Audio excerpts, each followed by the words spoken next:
Hello everyone. Welcome our this semester's Robust Efficient AI seminar, and today is our first talk in this semester. And we're glad to have the Dr. Xiaofan Zhang from Google to give this talk towards efficient AI systems. And Dr. Zhang is now a Google PhD fellow at the Google Core ML team. His main focus is to build efficient AI systems for emerging AI workloads. Before joining Google, he obtained his PhD from the University of Illinois, where he worked with Professor De-Min Chen, and he has been recognized through the Google PhD Fellowship, the ICCAD Best Paper Award, the very prestigious award, the DAX System Design Context Double Championship. So it's GPU and FPGA track, right? I remember. Oh, yes. Yeah.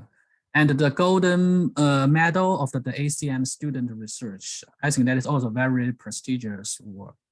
So now let's welcome Dr. Zhang to give us this talk. Okay, thank you for the kind introduction.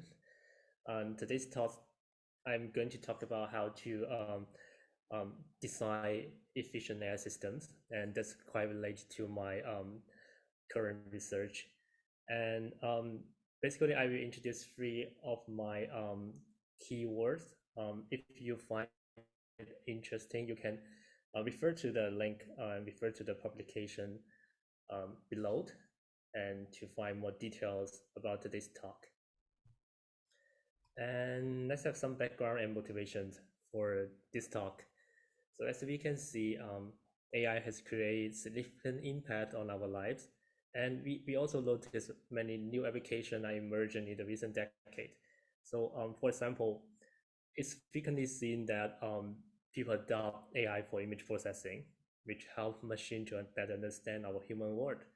And it's quite normal to use AI for language translation so that we can better understand with each other. So more recently, we also seen AR and VR application are being developed, which provide a whole new approach for people to get connected. So also AI assistant are widely adopted by many personal devices, such as your phone and your watch, to make your life more convenient. So we might take this AI application for granted because their design and development are full of challenges and difficulties. So here we summarize three major challenges. So the first one is related to the resource demand this AI model required, as most of the AI applications are driven by deep neural network, which have become more and more complicated. It's not surprising that they require more resources to train. So here is what OpenAI summarized. They witnessed a 300,000 times increase in compute demand during model training, from an ImageNet champion model AlexNet to a gameplay model called AlphaGo 0. It's quite a significant increase. And the second challenge is related to speed, as running this complicated model can be very slow, and some of them may fail to meet the application specific requirement. So for example, the autonomous driving application require real-time response because they need to do a real-time decision to avoid obstacle and to avoid some emergence case. And while the VR application require high throughput to avoid bringing motion sickness to the user. And model training can be very slow. Training a mass RCNN, which is a well-known object detection model with 44 million parameters, it requires more than 6 hours on a powerful servers provided by AWS. And training a BERT model with 110 million parameters require more than a week on this same server. So such huge model training effort will definitely limit the AI researchers' productivity, limit how they prototype and how they explore the AI models. So the last challenge we want to mention is the lack of energy efficiency. So the poor energy efficiency means poor battery life for the mobile devices, which means you need to always carry extra battery. So it also means it will increase the total ownership cost for data center. From this pie chart, you can see more than 40% of the data center overhead are energy related. So if we can increase energy efficiency when we are deploying this AI model, that will cause a huge benefit. So a brief summary, an emergent AI application require increasing computation and memory. They need to longer inference and training process. Since most of these AI applications are not quite efficient, they also cause poor battery life for the mobile devices and high ownership costs for the data center. So here, one of the most critical question we are facing is how to make AI more efficient. And our solution is to build efficient AI systems. So in this talk, I will introduce the approach we have been working on to address the challenges we have just mentioned. So the first thing we did is to design efficient hardware AI accelerators. So this accelerator adopt dedicated design on architecture or dedicated circuit to handle the intense compute and memory demands, as well as provide fast inference and training, and to provide improved energy efficiency. While on the software side, we develop efficient AI algorithm to enable hardware-friendly AI model with satisfactory accuracy. So still there are some remaining issues. On the hardware side, building specialized hardware design is slow and tedious, and they might be outdated quickly as AI model keep evolving. On the software side, mapping this AI model onto hardware may be inefficient, as AI model are developed without knowing any hardware details. So this remaining issue actually create a wall between the hardware and software, which makes the AI models inefficient. So there's one more thing we need to care about, is finding a way to break this wall and integrate the hardware and software together. So here in our solution is a set of efficient AI system design methodologies.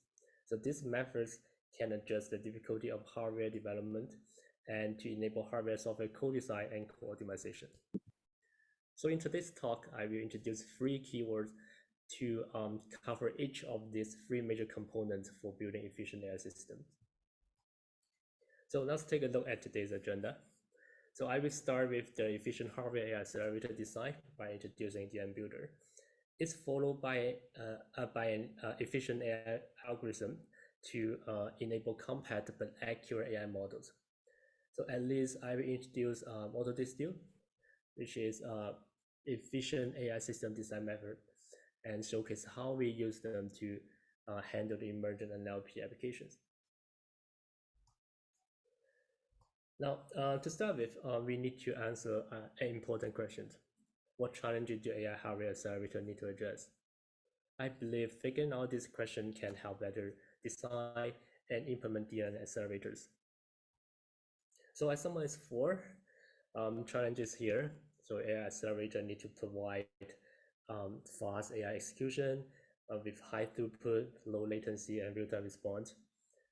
And they need to support diverse model because right now they are not quite different. And this accelerator need to overcome the limitation of available resources and the demand requirement provided by the user. And in addition, challenges also come from the accelerator design process, as design a customized accelerator is not trivial. Like the flow showing here, many steps need to be done before the accelerator can be prototyped and can be actually used on hardware. So to address all these challenges, we are proposing DRAM builder. It's an end-to-end. Okay. Is there any questions? Okay. So it's an end-to-end automation framework for building high-performance DRAM hardware accelerators. This work won the ICCAT Best Paper Award and has been adopted by the industry for high quality and energy efficient AI servers. So let me first share with you the high-level overview of the DRAM builder. So it's an end-to-end flow, which means you can connect the machine learning framework you are familiar with and the hardware implementation of the network. actually running on an accelerator. So here I show a demo. It's it's an accelerator generated by DM Builder, and it's running on embedded FPGA for real-time object detection. So the key feature provided by DM Builder is that users are no longer required to perform HDL programming. So you don't need to log code or HDL code, and they don't need to struggle at manual optimization given the resource budget. So a more normal way to design a customized accelerator is you need to figure out how many resources you need to allocate for a particular component in the accelerator. So with all these features, DM Builder can improve the accelerator design efficiency. So let's have a more detailed look at the DM Builder. So it contains 3 major steps. So the first step is DM design, which is quite similar to the conventional DM design flow using machine learning framework such as Caffe, TensorFlow, and PyTorch. So DM Builder will provide a high hardware performance estimation as feedback, which is shown here. For example, to instruct the DM designer to use more or fewer layers so that it can trade off the hardware performance and the model quality. So basically, during your DM design process or the first step of the DM design, you can quickly go through the DM Builder flow and to get some hardware feedback to guide your DM design. And the second step is for DM analyze and accelerator generation. So DM Builder first pass the DNN and it understands every network component or network operations. So it can select the suitable RTL IPs to support this operation. So given the available resource budget, it then start optimization and generate configuration guidelines for this IP. So the IP we are talking here is highly configurable, which means you can choose different parallelism degree. You can just choose it with different size. And after the configuration is done, DM Builder will construct this IP, which means they will connect this IP together and start generation the bitstream. And this word we are targeting the FPGA. So at the end of the step, it will be downloaded to FPGA for actual implementation. So in this word, we are targeting 2 FPGAs, one for the mid-range cloud use FPGA, and the other is for the embedded FPGA. So right now we have a efficient design flow. We have 3 steps to implement the DNA accelerator. So we still need to guarantee the generated design can achieve quite some good hardware performance, satisfactory performance. So we propose 3 novelties here to improve the performance. So the first novelty is called the fine-grained layer-based pipeline, which helps the accelerator to achieve higher throughput and lower latency.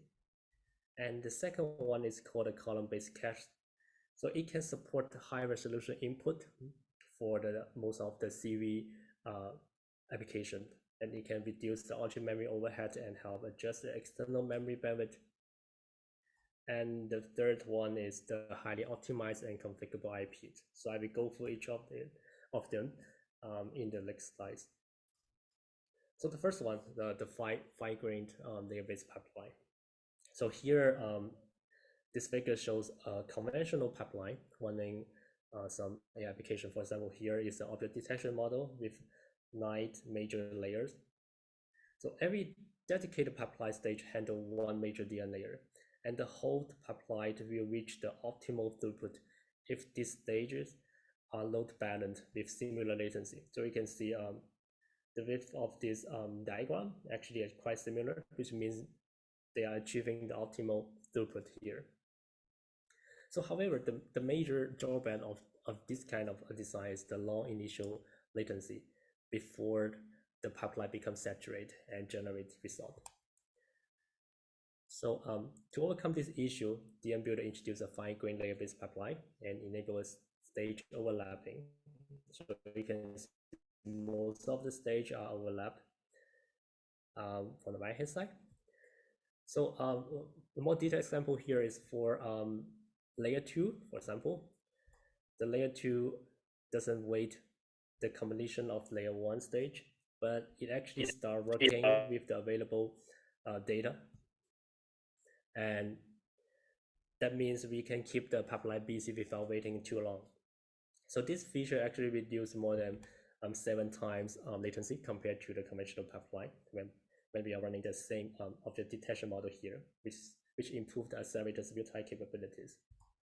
So the second novelty here is called a column-based cache, which helps to save the on-chip memory.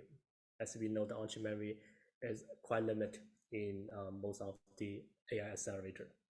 So the main idea is to cache only a small portion of the intermediate result instead of keeping the whole feature map on chip.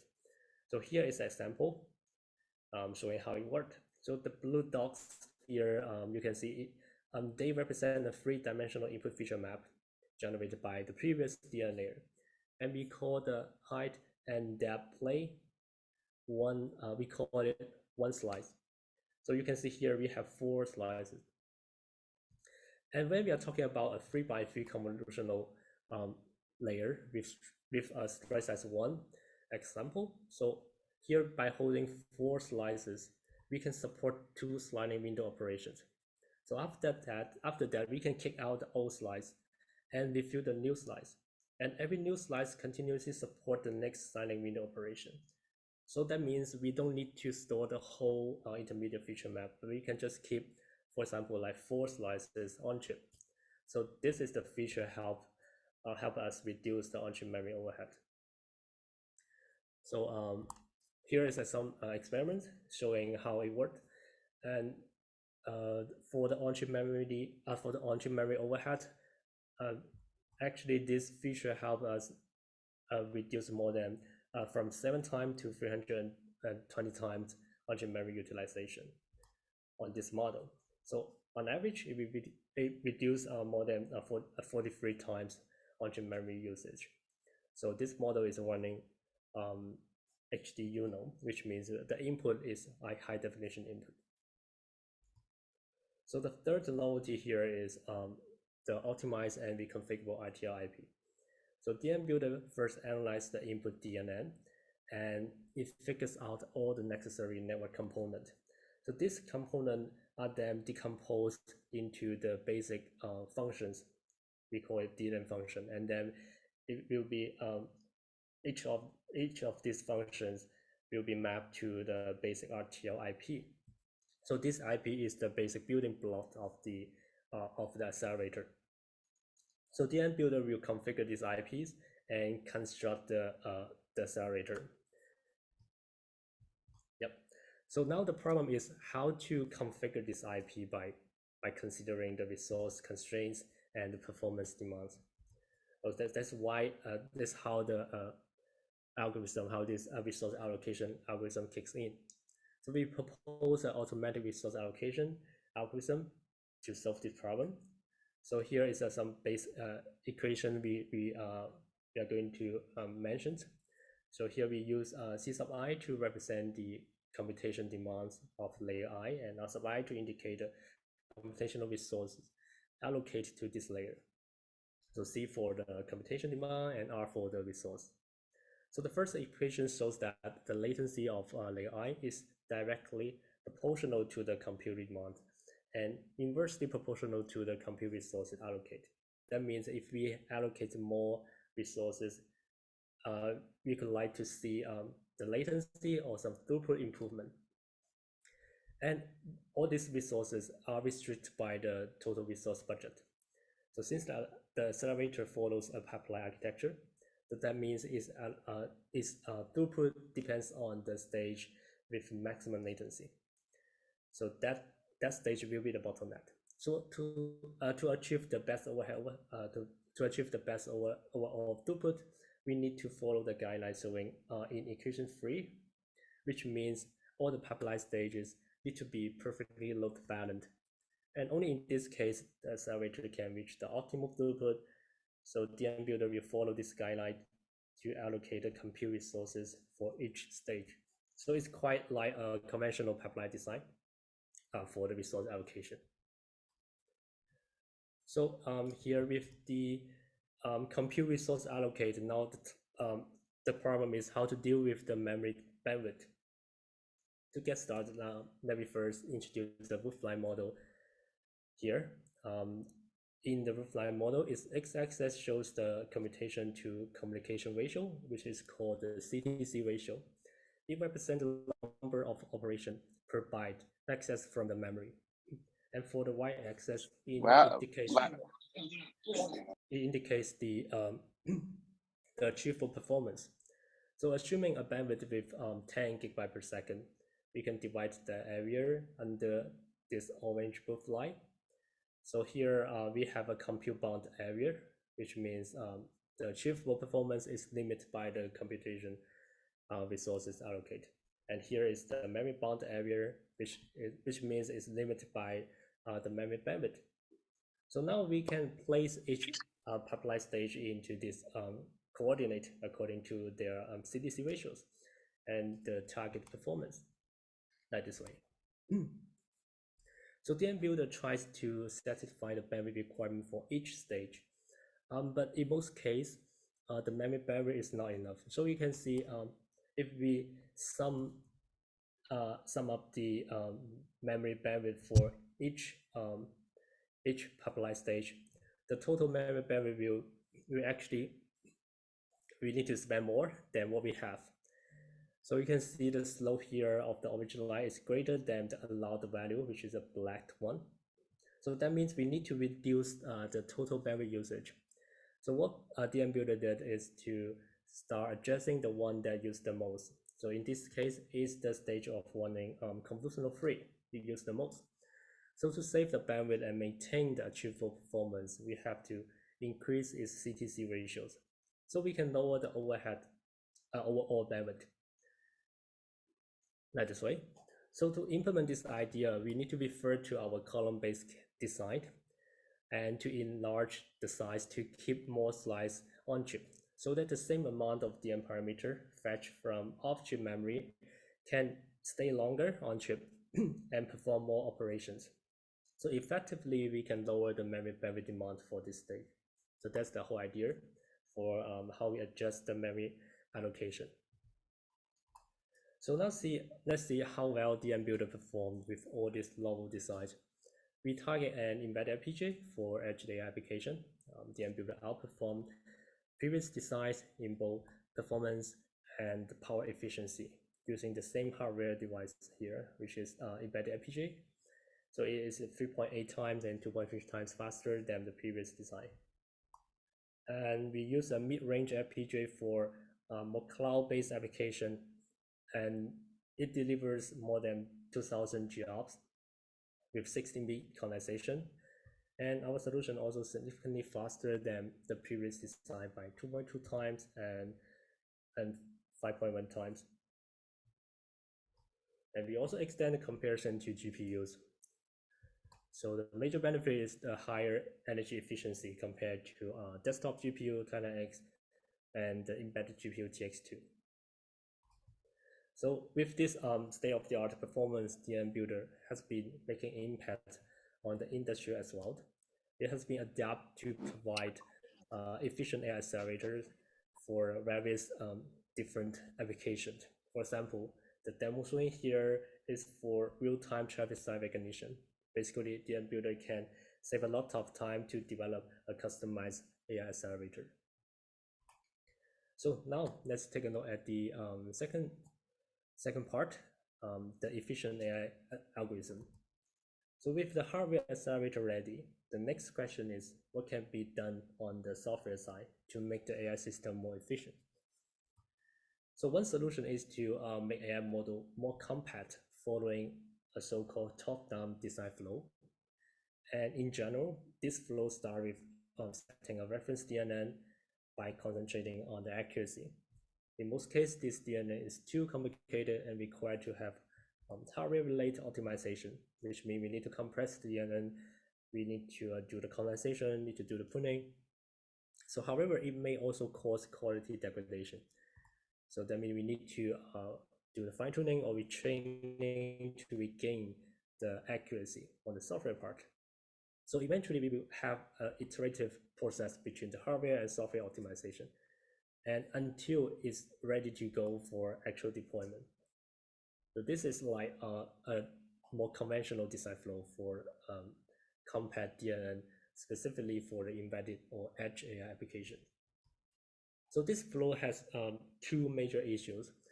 The first is hard to balance the hardware and software metrics, because hardware and software, as I mentioned, they are like two different kinds of animals, and they don't directly talk with each other. So in addition, it's hard to select appropriate reference DNNs as the first step. So the model with impressed accuracy on public data sets may not always be suitable for some customized AI applications. So for example, here, the backbone design using ResNet and VGG are not as good as our proposed Skynet when handling the small object detection on the DAC system design context. So to address these challenges and deliver a hardware efficient AI model, we are proposing Skynet. It introduced a new direction of building the bottom-up. It considered the hardware constraint during AI model design, and is the first design that won the double championship at that system design competition. So the most critical task for Skynet is to find suitable middleware so that hardware and software can communicate. So we propose a unified intermediate representation. We call it bundle. So from a software perspective, a bundle is a set of sequential DNN layers which can be repeatedly stacked for building a DNN. From the hardware perspective, a bundle is a set of IP which can be implemented on hardware. So with bundle, we can now propose a flow which can better connect the software as well as the hardware together. So the flow contains 3 steps. It's shown like this way. And if we briefly introduce it, it's like select the bundle, because we need to figure out which bundle is the best for this use case. And we export the network architecture building by this bundle. And if the hardware or the software resource allowed, we can also add more features to better suit with the this specific applications. So the first step is to choose a suitable bundle. That's quite straightforward. We prepare a pool of DNN component like this one, and we enumerate each possible bundle combination from this pool. So each bundle is then implement and evaluate in the target hardware. If we are targeting FPGA, we map this bundle to the FPGA to evaluate its performance. If we are targeting the GPU, we use GPU to run this bundle to see what the actual hardware performance. So to which is the next question is how to evaluate its potential accuracy contribution for the final network. So we build a DNN template with a fixed front end and back end, and insert each type of one type of bundle in the middle, so that we have a prototype of DNN, and we fast train this prototype network on the target data set. Eventually, we will have a latency and accuracy result like this two-dimension figure. So we will be able to place all the bundle in the same latency and accuracy space, and we can select those along with the Pareto curve, which means they are the most promising bundles. In stage 2, we will explore the DNN architecture by solving a multi-objective optimization problem, because we are not targeting to only optimize for accuracy. We only need to care about the some hardware performance. For example, here is the latency. So the idea, following this idea, we first stack the select bundle, and it follows a chain structure to build a network candidate. We then explore the network architecture. We explore 2 hyperparameters here. One is for channel expansion factor, and the other is for the pooling spot. And again, we will place this DNN candidate in the same space and insert, and we select the best ones. So in this stage, we use group-based particle swarm optimization, the PSO algorithm, to solve the optimization problem.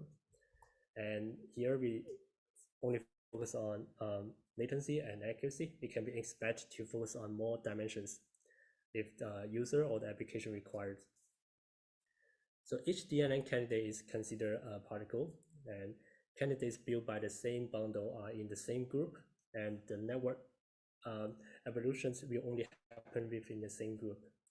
To start running this PSO, we also prepare a fitness score.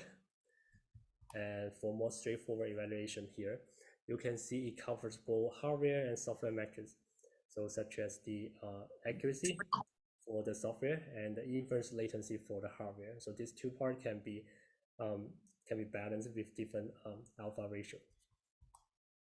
So now let's use one example to showcase how we use the PSO algorithm to search for the best results. So each particle represents one DNN candidate, and there are three things it cares about: the current design, which is the particle itself, and the local best, which keeps the best design it have ever experienced, and the current global or the group best design, which is updated by all the particles in the same group once the highest score position is found. And so here we have a high dimensional space to locate a candidate. So here is the search space, and we use a pairs of vectors to represent it. And for more concise representation, we only showcase two dimensions here. As you can see, the particle can randomly pick the position following the current design, the local best, and the current group best design, which means it can move by a random factor toward the local and the group best position. So in this iteration T+1, it can be anywhere in this blue shadow. So the group best design will also be updated if other particles in the same group find better positions. So in the next step, the particle will keep approaching to the next position following the same rule. So in, for example, in T+2 iteration, the group best design is updated again. So the particle will adjust its direction to approach to this these angles. So assuming in the iteration T+3 is the final iteration, the particle will stop searching, and the current group best design will be output as the final design for the particle for this particular bundle. So since we have multiple particles doing the same search simultaneously, the search algorithm will likely cover nearly the whole design space, and what actually output could be the global best design. It's likely be the global best design. And this is how we use particle swarm optimization to search for the optimal DNN design in the high dimensional design space. Now, after the DNN architecture exploration, we will add more advanced features such as feature map bypass or feature map reordering if the hardware budget allows. And we demonstrate the Skynet in the system design context for low power object detection. And we compared it, compare it with more than 100 teams participate worldwide. This competition featured a small object detection for real-life drone application with a comprehensive evaluation. As you can see, it covers accuracy, throughput, and energy consumption. So the target objects are very tiny. It's called small object detection, which made the detection challenging. So 91% of the objects are smaller than 9% of the original input size, and 31 of them are even smaller than 1% of the input image size. So here are some image which are using in this competition. You can see the target object actually is quite small, like this small bounding box indicated here. So following the proposed design flow, we actually generate a DNN model. It's called Skynet, and basically is it contains a bundle with a depth-wise convolutional 3x3, convolutional 1x1 batch normalization layer, and the value layer. It's very small or compact with 30 convolutional layer and 0.4 million parameters. That means it can fit into a very small edge devices. Even this device has very strict resource limitation. So we also create a system level pipeline during hardware implementation to improve the overall throughput. So as shown in this figure, the preprocess latency and the data transfer latency can be perfectly overlapped by the computation. So we collect some results from the top 3 design from 2018 and 2019 competition, and we place them into the same space, the throughput and accuracy space. So IOU here represents the accuracy, and here the frame per second represents the throughput. So we can see here is the area other team achieved roughly 70% accuracy and 25 frames per second on TX2 GPU. And this is our result. We achieved more than 2 times faster than the second best solution, and we have even a better accuracy. So for the FPGA track, there are 2 platforms in 2018 and 2019. So we can see the top 3 design are gathering into highlight area because these 2 FPGA platforms have different resources. And here is our design, which achieved more than 10% higher accuracy compared to the second best design, and we still maintain a very decent speed. So overall, the final score will be comprehensively consider the performance in hardware as well as the software. So that's how we decide the compact DNN for the edge devices. So now we can go through the last key aspect, the efficient AI system design methodologies. So in this part, we try to showcase how our proposed method help handle emergent AI application. So for example, here is the large-scale NLP application running in the cloud. So these applications are powered by the state-of-the-art large-scale NLP model with millions and even billions of parameters.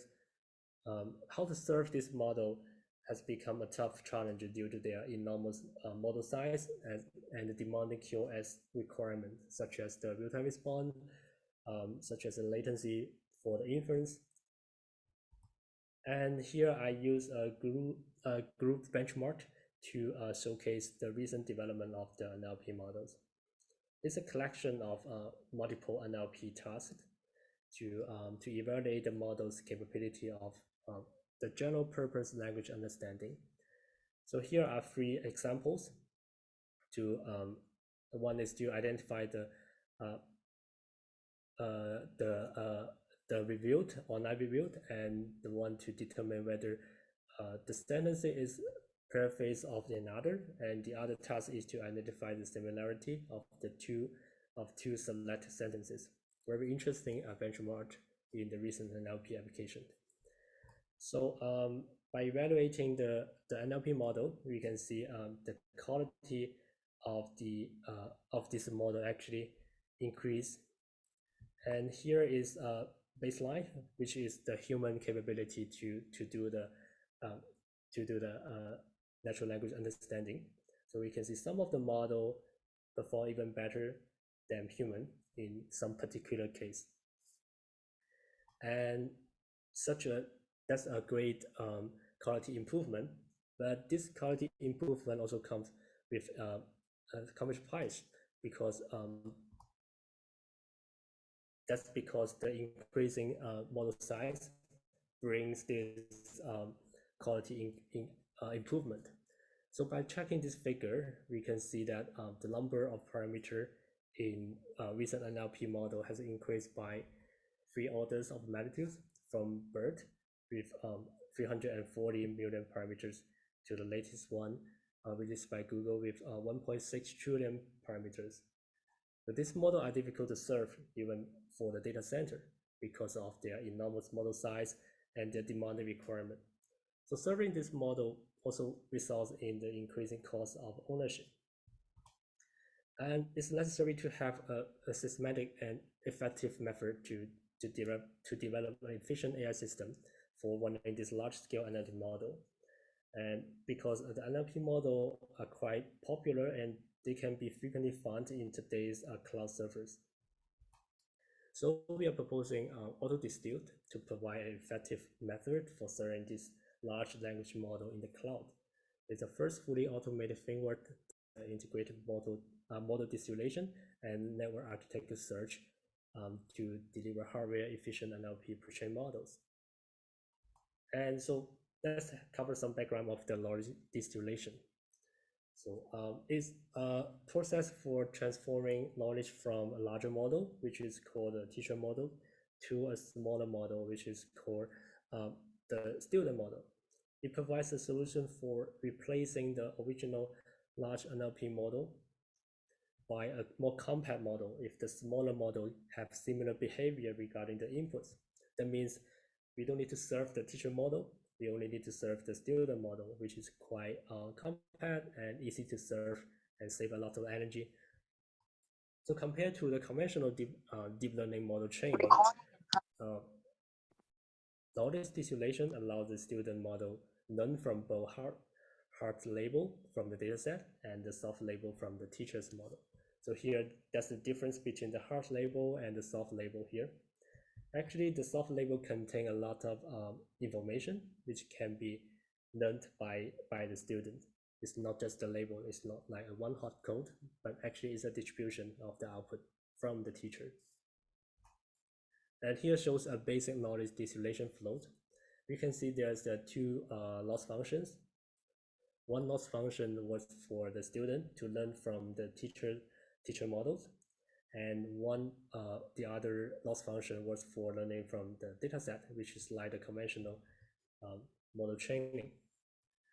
So this table shows the recent BERT compression model by using the knowledge distillation.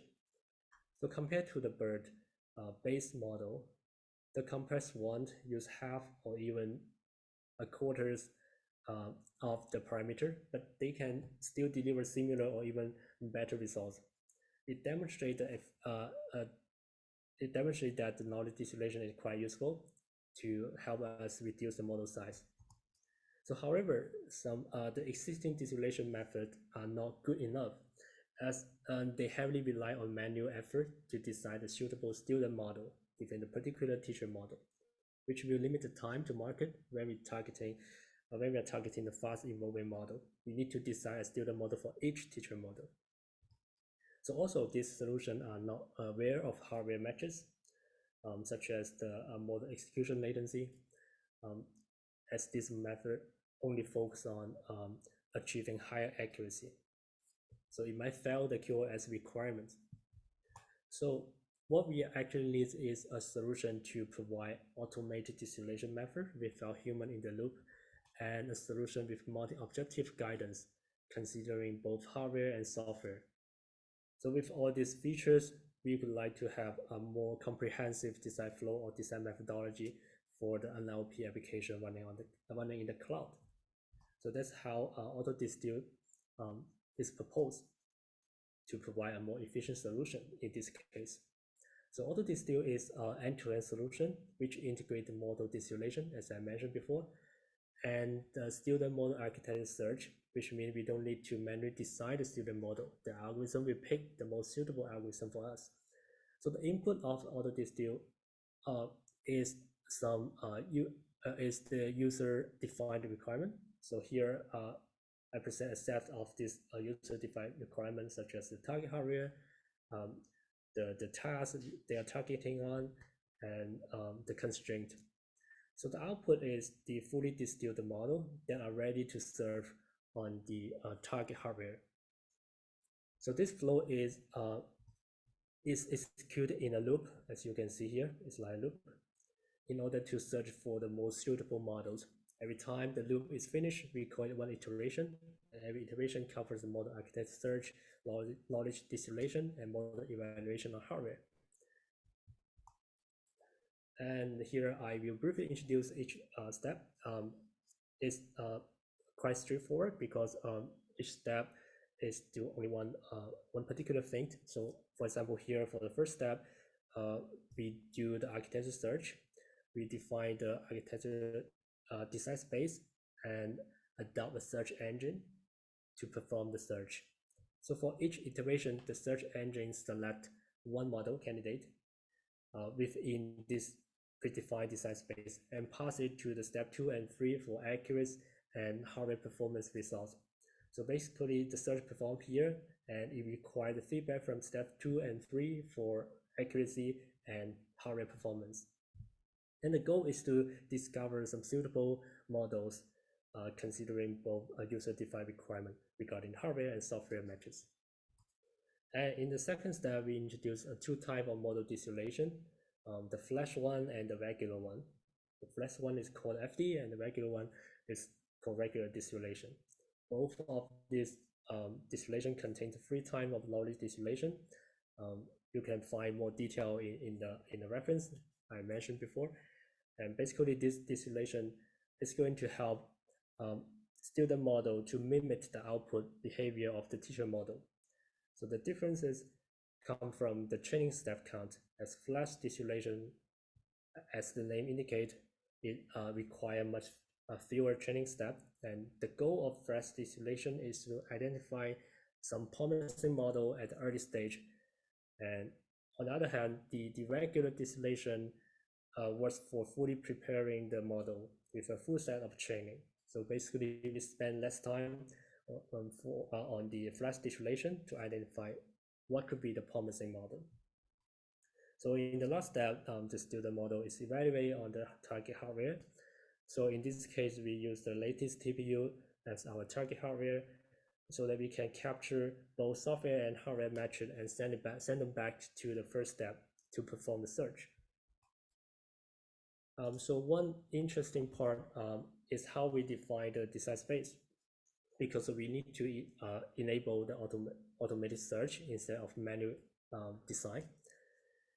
So here it shows the BERT model architecture, so which is one of the most popular model in NLP domains. You can see it's built by stacking multiple basic blocks, and each block contains the same elements such as multi-head, attention block, the normalization layer, and the feed-forward block. So we follow the same idea and constrain the chain structure. We adopt a more flexible design block. These major differences are the bottleneck structures created by adding 2 linear transformation layers, and it helps scale up and down of the feature size. So with this so-called bottleneck structure, the key component in the block becomes highly configurable because we can scale up to make it larger, a larger tensor, or smaller. So we can choose a different input and output dimension and different layer configuration here, which means we can create a design space for the student model. So here summarize the design space or the configurability of the proposed building block. It covers a 5-dimensional space. In this example, we define the range of each configurable factor. So each block can cover in total more than 500 design candidates. It can be extended to cover more if you want to perform more fine-grained configuration. So with the design space ready, the next task is to train the student model and find the promising ones among all the model candidates. So we propose flash distillation to quickly determine a model's accuracy potential with a small amount of training step. So flash distillation incorporates 3 different types of distillation technology. I will not go through all the details here. So they are the distillation for the multi-head attention model, which is the key component in transformer-based structure, and distillation for the building block output, and the distillation for the whole network output. Basically, we want the student model to mimic the behavior of teacher's model and to mimic in all this way. So mimic the multi-head attention model, mimic the block output, and mimic the overall output. So to help student model learn more effectively, we also perform knowledge distillation in a progressive manner. So which means we have a student model, for example, here, like a student model with 3 building blocks. We start from the first block. We start distill the first block by taking the teacher's output as the source label and to guide the student model and to train the student model only for the first block. When the first block is done, all the trainable parameters are frozen. That means the first block is fixed. We won't touch it anymore. And we are focusing on training the second block. And for the step 3, we distill the third block. So that's called progressive training or progressive knowledge distillation. So after that, we perform the final knowledge distillation for the output of the whole network and focus on the final output. Yeah. So that's how it worked in the flash distillation. And another comparison between the flash distillation and the regular distillation can be shown in this figure. So the differences come from the step counts, which lead to different design goals. For flash distillation, it was for the early selection of the promising model. And for the regular distillation, it worked for fully preparing the model as the output of this flow. And from this figure, we can see here are 7 student model generated by AutoDistill, which perform this 7 model just outperform the state-of-the-art baseline design. So the baseline design is the mobile bird, and we have a 7 generated design. So on the left side, all these 7 models are discovered by flash distillation. And you can see all these 7 models, most of them are actually outperform the baseline during the regular distillation process. That means we can start or fortify the promising model at the early stage using the flash distillation. We don't need to wait for the whole preparation for the regular distillation. So that saves a lot of time during the architecture search. And we also have done some experiments to explore the different training step count for flash and the regular one.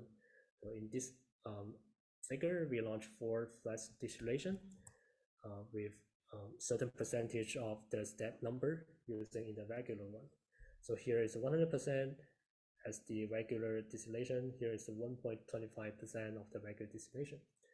So you can see the accuracy growth becomes much slower after like 5% of the regular distillation. So that's why we select 37K or 5% of the distillation of the regular distillation for the flash one setup. So it provides a great trade-off between the training cost and the model accuracy gain. So that means in this part we can identify whether this model can be a promising model. So the other feature of AutoDistill is the multi-objective model architecture search. It can comprehensively consider both hardware and software metrics. So this figure shows the different behavior of the multi-objective and the single-objective search. So here, the single-objective search output the models located close to the 2 ends of the frontiers. This model may not be ideal for production when targeting the real-world application because they may only focus on heart rate performance or maybe only focus on accuracy.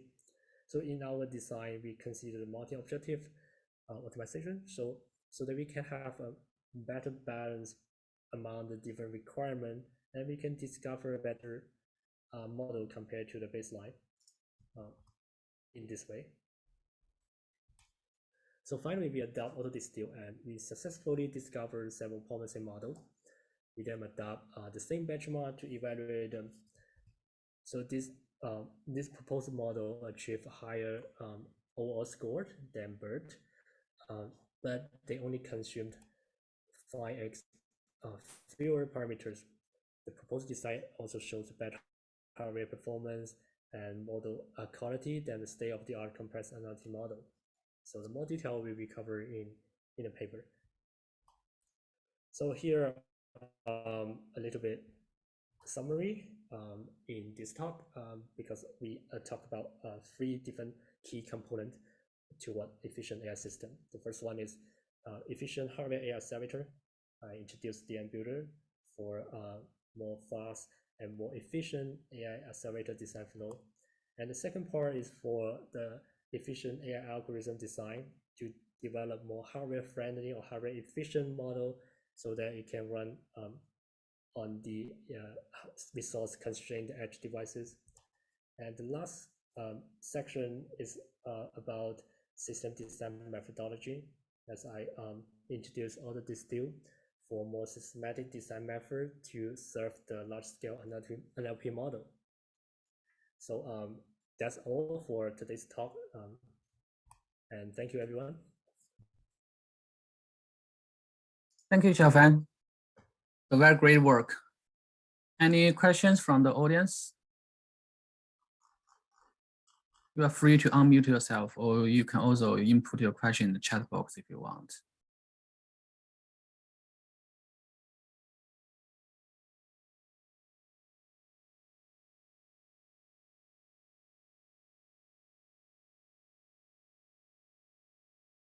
So I think I can ask some questions first.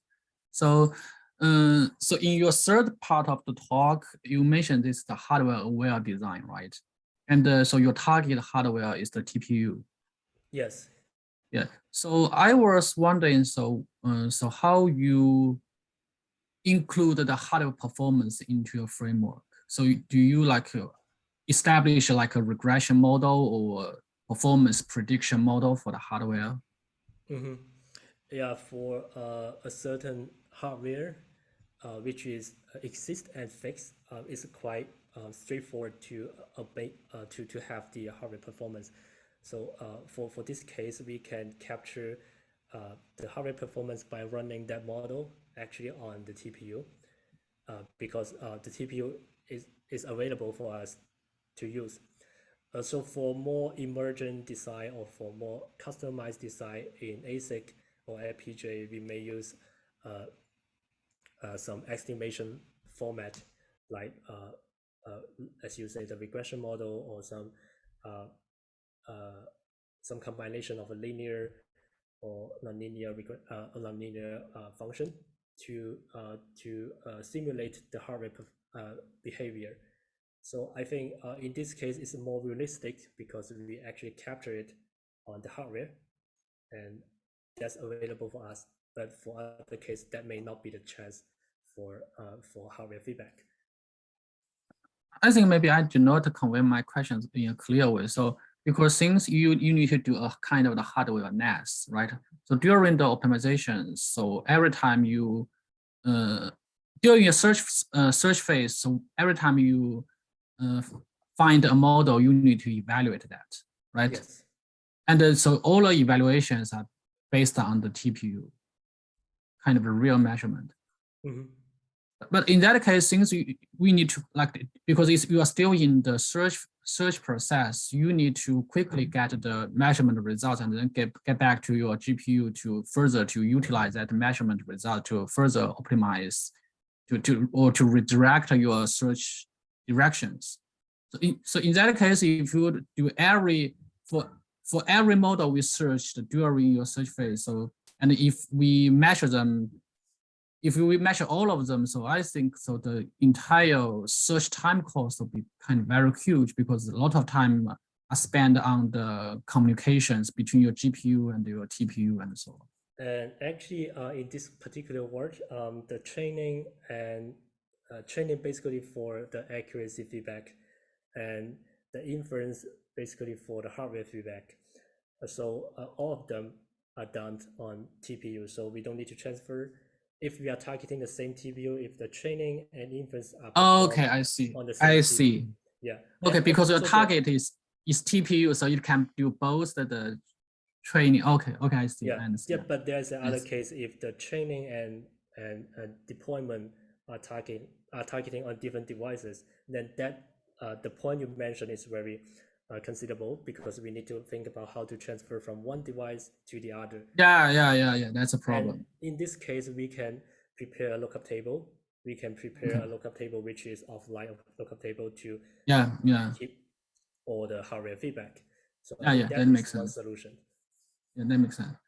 And I have another question. So you mentioned that you utilized the multi-objective optimization. So in your third-party work, so specifically, so which type of the MO approach you use there? So this one actually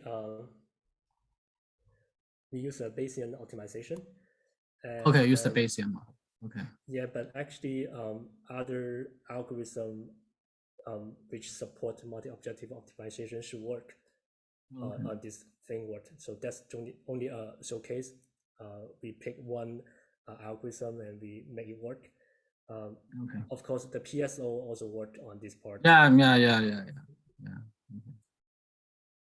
So, questions from the audience?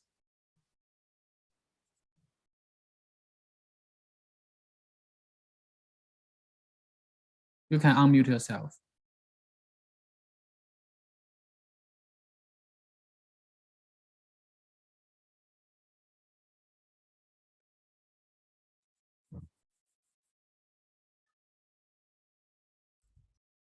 So actually, I have an additional question like for your first part of work. So it's kind of a more general question. So when you develop the DLM builder, so you mentioned you have some of the optimizations like to optimize the pipeline, right, and optimize the cache.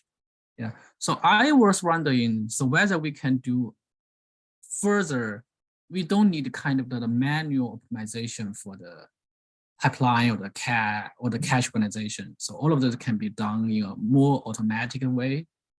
So whether it is possible or not, because I remember, so in last decade, like the MIT, they once have some of the automatic pipeline. Oh, sorry, it's from CMU. They once have some automatic pipeline tool to do that. So whether you consider that to further replace some manual components in your design to kind of a fully optimized way. Yeah, so for DM Builder, most of the part are automated. So that means the configuration of the hardware accelerator are automated, generated by the algorithm.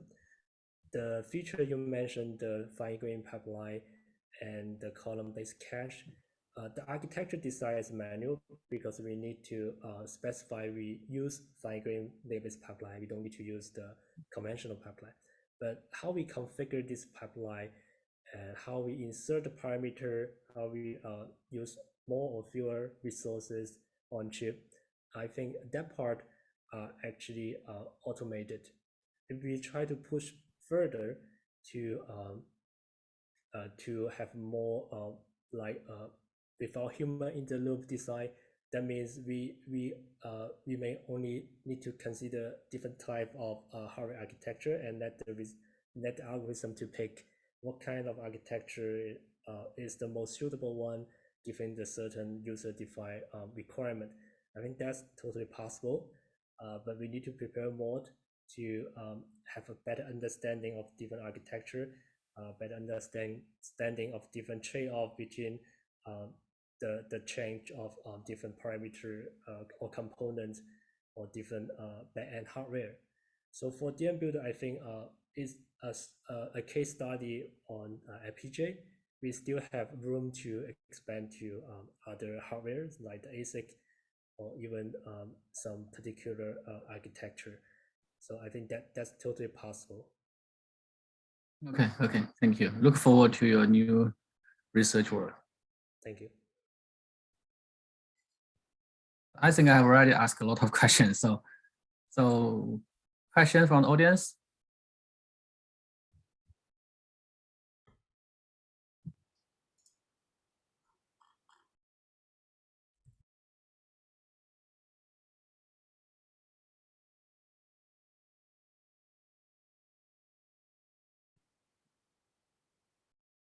So if no more questions from the audience, I may ask another question. Yeah, because your work is quite interesting. And again, so go back to your third part work. So So right now, so your baseline model is the bird, right? And so how about the scalability of your approach? Because we know right now, so there's many, much larger model available, right? Mm-hmm. Yes, that's true. For bird, right now bird is relatively small compared to the state-of-the-art language model. So it has millions of 100 million, and the bird large has 300 more than 300 million. But the latest one, we have trillions of parameters. So we haven't done the research yet, but that's definitely one direction for us to go to even try more larger NLP models such as GPT. I think the search part need to improve because once we have a larger model, we don't have enough time or resources to train the whole model. So we may figure out some other alternative approach to replace the current search part in AutoDistill. Right now, I think a bird is still save a lot of time compared to them. Yeah. Right. Okay, thank you very much. And also let's thank again for our speaker. So very excellent work.